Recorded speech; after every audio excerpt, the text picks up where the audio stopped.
Es un gusto poder compartir hoy con ustedes y les mando mis saludos desde todos los lugares que me están viendo. Soy Carola Besa, mamá, especialista en marketing digital e ingeniera de profesión. La semana pasada, en la sesión número 1 de nuestro Balance Wednesday, hablamos sobre los 5 consejos que poner en práctica y partir buscando el equilibrio del que hemos estado conversando durante todo este tiempo. Por otro lado, el mundo hoy, por la tecnología, está cambiándolo todo. Y es necesario estar abierto a subirnos a estos cambios. Uno de los elementos importantes es precisamente cómo está transformando nuestra relación con el trabajo. Y en esa línea, no sé si se han dado cuenta, pero la tendencia es que las personas cada vez trabajen en forma independiente. Es por esto que quiero ir compartiendo todo lo que he venido aprendiendo y estudiando desde ya hace 6 años con relación al modo en que hoy se llega a los clientes. Este camino de cambio a los que debemos adaptarnos es más fácil recorrerlo si lo hacemos entendiendo el marketing digital y más aún esta irrupción de las redes sociales en nuestra vida. Nos guste o no, llegaron para quedarse y es necesario que las entendamos para poder saber manejarla y sacar lo mejor de ella y lograr nuestros objetivos. Hoy vamos a conversar de 2 conceptos muy interesantes que nos pueden ayudar a entender cómo está evolucionando la comunicación entre nosotros y además a tratar de acortar estos abismos tremendos de generación que se están produciendo. No sé si han escuchado hablar de la web 1.0, 2.0, 3.0, 4.0. Bueno, aquí tengo un cuadro donde un poco les voy a explicar cómo ha evolucionado esta web. La web 1.0 es esta que está aquí y que nace en la década de los años 60 cuando aparece Internet. Es una web donde solo yo podía ver letras, texto, y no podía interrelacionarme o interactuar en nada. Durante el año 90 aparece la web 2.0 o la World Wide Web, que es precisamente la web donde existían estos sitios y había un blog donde la gente compartía sus intereses.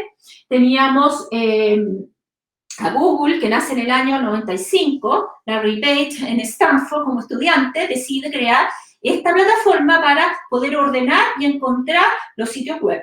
Y por otro lado, también en el año 96 se masifica el correo electrónico a gran escala. Ya nos podíamos comunicar entre nosotros a través del Internet. Luego viene, en el año 2006, aparece la web 3.0, que también se le llama web semántica, porque básicamente hubo 2 elementos muy importantes.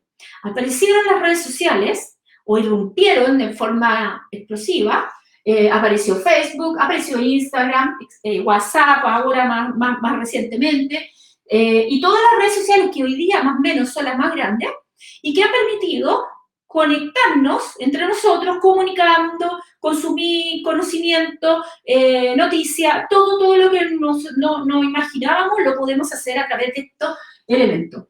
Y además, los buscadores se han perfeccionado de manera que cuando ahora buscamos algo ya no ponemos una palabra, ponemos una frase y automáticamente encontramos lo que necesitamos.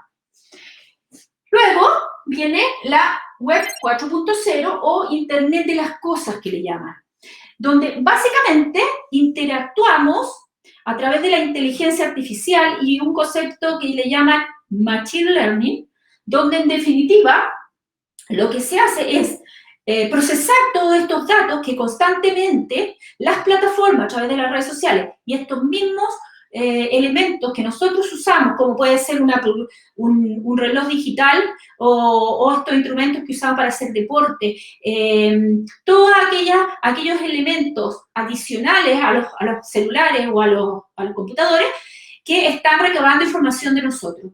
Y de esa manera, lo que hace este Machine Learning o inteligencia artificial es crearnos experiencias más acorde a lo que nosotros necesitamos. En esta línea se usa mucho, por ejemplo, está apareciendo, no sé si se han dado cuenta, Amazon, cuando yo, por ejemplo, compro un libro, Amazon posteriormente me va recomendando tipos de libros similares a los que yo ya leí, porque de alguna manera empieza a aprender cuáles son mis gustos con respecto a la lectura o a los intereses que yo tengo. También el caso, por ejemplo, de Netflix, donde a medida que voy viendo películas, me va recomendando aquellas películas que son más similares a lo que a mí me gusta. O el mismo Tesla, que está desarrollando sus autos, pero está recabando información para que a futuro, que ya, la verdad es que ya van a hacer eso, el auto ande solo, pero conozca a su dueño y por lo tanto, cuando uno se suba, sencillamente el auto haga todo lo que uno suele hacer cuando se sube a un auto en forma normal. Y finalmente, la web 5.0. Esto ya partió, es realmente un cambio muy, muy grande. Fue el año pasado ya el cambio con la tecnología 5G, que nos va a permitir conectar y controlar toda esa información y a la vez permite, en definitiva, que los robots empiecen a interactuar ya de forma más profunda con los humanos. Un ejemplo de esto es el caso de Siri y de Alexa, que ya están en nuestros smartphones, y cuando uno les pide algo, muchas veces le contestan. O sea, ellos, el teléfono, si necesito llamar a alguien, automáticamente le hablo y me marca. O incluso yo que tengo un Apple Watch, también cuando hablo por el reloj, el Siri me habla y no tengo que tener el celular a mano y ninguna cosa. Ese tema lo vamos a empezar a ver mucho más en estos próximos años. Bueno, como se dan cuenta, toda esta evolución de la tecnología y de todos estos cambios enormes en los que estamos inmersos, nos lleva a que nosotros tenemos que empezar a tener la conciencia y prepararnos para iniciar este viaje de cambios que definitivamente hay que subirse y partir. Y hoy día vamos a conversar de dos temas, en realidad, o sea, es un tema que es como ciertos conceptos desde los cuales vamos a poder empezar a entender el marketing digital. El concepto que quiero hoy día conversar con ustedes se llama neuromarketing. Y el neuromarketing es una ciencia que fue acuñada en el año 2002 por el profesor holandés y premio Nobel, Ale Smith, el cual identificó que ciertos elementos del cerebro, especialmente en el subconsciente, cómo operaban, cómo actuaban, y de esa manera, como a través de esos elementos se podía desarrollar estrategias de marketing y lograr que los consumidores compraran nuestros productos o servicios. Esto se basa en la neurociencia, en realidad, y en el año 1952, un neurocientífico llamado, se me olvidó, Paul MacLean, estableció que tenemos 3 cerebros comunicados. Y en este punto se habla de la evolución de estos 3 cerebros en los seres humanos que implican nuestra conducta a la hora de comprar o contratar un servicio. El cerebro más primitivo se conoce como cerebro reptil o complejo R. Y este es la base de nuestro sistema de supervivencia. Este cerebro no siente, no piensa, se centra en el aquí y en el ahora. Es el responsable que respiremos, el responsable que comamos, que sentamos ganas de comer, el que hace que si nos atacan nos defendamos, el que hace que nos reproduzcamos, el que permite que respiremos, el que hace que cuidemos a nuestra tribu. Ese es el cerebro más primitivo y es el que usaba, obviamente, tenía más desarrollado nuestros antepasados, sobre todo en la prehistoria. Luego está el cerebro límbico, el cerebro límbico, que está por sobre del reptiliano o el reptil, y este es un cerebro que controla las emociones, el sentirse contento, el sentirse triste, el estar enojado, todas nuestras sensaciones y emociones las controla el sistema límbico. Y con el tiempo, en la evolución, está el tercer cerebro, que se le llama córtex o racional. Y este es el responsable de que procesemos toda la información de manera lógica y hace que las personas sean más prácticas, pero a la vez genera estos inhibidores de comportamiento, etc. Este cerebro es el único que nos permite el lenguaje, el hablar. Y por eso muchas veces se dice que cuando queremos expresar algo, las palabras no siempre dicen lo que el cuerpo está mostrando, porque obviamente aquí están funcionando el cerebro límbico y el cerebro racional, o el córtex, y esto hace entonces que estamos hablando, pero estamos comunicando con nuestros gestos a veces cosas distintas a lo que estamos diciendo. Aunque ustedes no lo crean, los seres humanos no compramos, o mejor dicho, nuestras decisiones no las tomamos generalmente en forma racional frente a el comprar o vender productos. Además, se estableció que la forma en que estos tres cerebros funcionan y se conectan es diferente entre los hombres y las mujeres. Nosotras, las mujeres, somos más emocionales y por lo mismo, frente a vender algo, la forma en que tenemos de llegar a las mujeres es totalmente distinta. Aquí, por ejemplo, en un mall o en una tienda de departamento donde venden computadores, generalmente, ¿qué es lo que pasa? El vendedor tiene un discurso, sabe lo que es el computador, tiene toda la parte técnica, para qué sirve, qué memoria tiene, velocidad, todo lo técnico del computador. Pero el vendedor probablemente no sabe que si un hombre se le acerca y le pregunta por un computador, es altamente probable que todo ese speech que él sabe con respecto al computador en términos técnicos, le va a poner atención. Pero en el caso de las mujeres, que somos más emocionales, es altamente probable que nos va a aburrir y no le vamos a poner atención. Y nosotros la decisión de comprar el computador la vamos a tomar por otros elementos. Por ejemplo, si a lo mejor el vendedor le dice a esa persona, ¿sabe qué? Mire, este computador tiene todas estas cosas si quiere tenga, pero fíjese que las fotos se ven increíbles, o usted puede tener unos videos fantásticos, o le va a permitir conectar con su teléfono de manera que puede hablar por el teléfono, por decirles un ejemplo.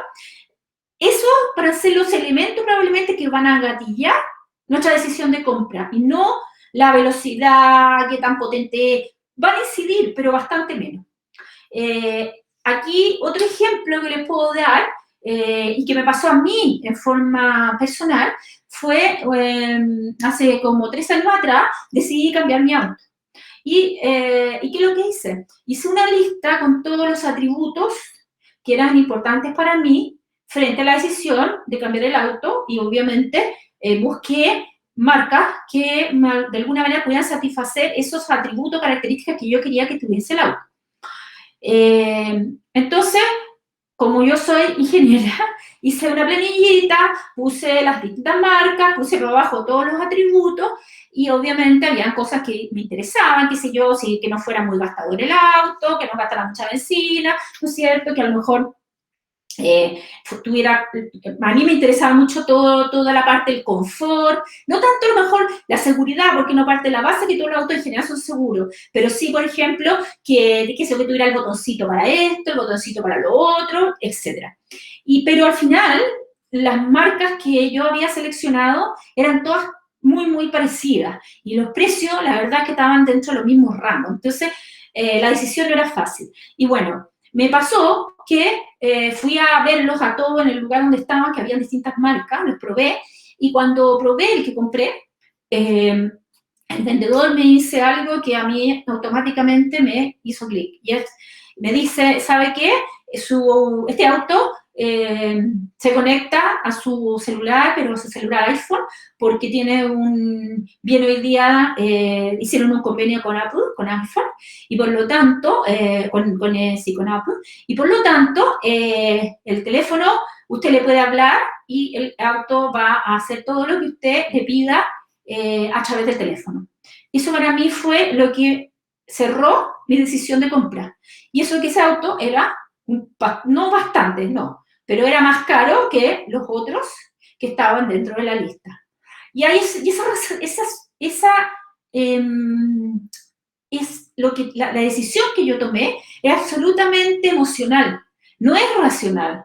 Porque si hubiera sido por racionalidad, es altamente probable que yo hubiese elegido otra marca.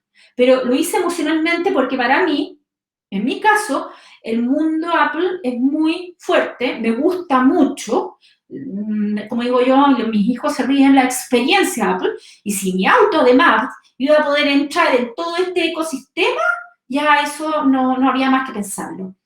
Y eso hizo que obviamente comprara el auto. Ahora, es importante entonces todo esto que les he estado explicando, porque es la forma de yo me voy a relacionar con los clientes, cómo me voy a comunicar con ellos y cómo voy a hacer que en definitiva se interesen por mi producto o servicio. Y para hacer que pase esto, hay unos detonadores específicamente en este cerebro reptil que se llaman gatillos mentales o detonadores mentales. Y hacen que al usarlos, al hacerlo, y usar estos detonadores genere esta comunicación distinta con mis potenciales clientes. Estos gatillos son en realidad los que más se usan, son 13, pero hoy día les voy a contar o vamos a conocer de lo más importante, que son 3. Y el primer gatillo se llama el poder de la historia. No sé si han escuchado el término storytelling, hoy día está muy de moda, es todo un concepto de cómo contar cosas, cómo usar la historia para hacer llamar la atención de las personas. Y esto es tan simple como cuando uno era pequeño, ¿no es cierto? Y contaban un cuento y uno se quedaba escuchando y se imaginaba, se metía en este cuento. Bueno, eso mismo lo usamos hoy día para vender un producto. Y parte con este concepto de contar una historia para captar la atención de la audiencia, generar la imaginación, llevar a la persona, como transportarla y hacer que la persona definitivamente logre conectar con eso que yo le estoy contando. El que usaba mucho este gatillo mental era Steve Jobs. Cuando lanzaba sus productos o sus charlas en general, usaba el concepto de historia y contaba su historia personal o la historia de otra persona, etcétera, pero conectaba y partía conectándola con la audiencia. Si a eso además le agrego en esta historia elementos de números, conecto aún más este cerebro, los 3 cerebros, el reptiliano, el límbico y el racional, porque el número es racional. Pero ¿qué pasa? Que generalmente nosotros tendemos a hablar del número, que es muy racional, y eso no es suficiente para que la persona se acuerde de las cosas. El segundo detonador o gatillo mental se llama confianza y autoridad. Y aquí, por ejemplo, imagínense que ustedes van por la calle caminando y alguien les dice alto. Le grita alto y uno se da vuelta, mira a la persona, no tiene idea, no para. O sea, si yo no la conozco ni nadie me dice alto, yo sigo. Pero si me doy vuelta y veo un policía que me está diciendo alto, me paro inmediatamente. ¿Por qué hago eso? Porque esa persona, ese policía, tiene autoridad. Es una persona con una autoridad y por lo tanto yo voy a reaccionar frente a la autoridad. Si yo llevo este concepto al mundo del marketing, lo que yo tengo que hacer como persona es generar en mi potencial cliente confianza, y cuando me ganan la confianza de las personas y creen en mí, también genero autoridad. Esto también, como ejemplo, es el caso cuando uno tiene niños y uno es la autoridad, ¿no es cierto? La mamá, el papá son la autoridad por definición. Pero si yo le doy una instrucción al niño y le digo, si tú no me cumples con esto, te va a pasar tal cosa, y después no cumplo, estoy rompiendo esa autoridad porque no me va a creer. Rompo la autoridad y rompo la confianza en el niño. Por lo tanto, esto en la audiencia es un poco parecido. Si yo digo que voy a compartir información de tal cosa con mis potenciales clientes,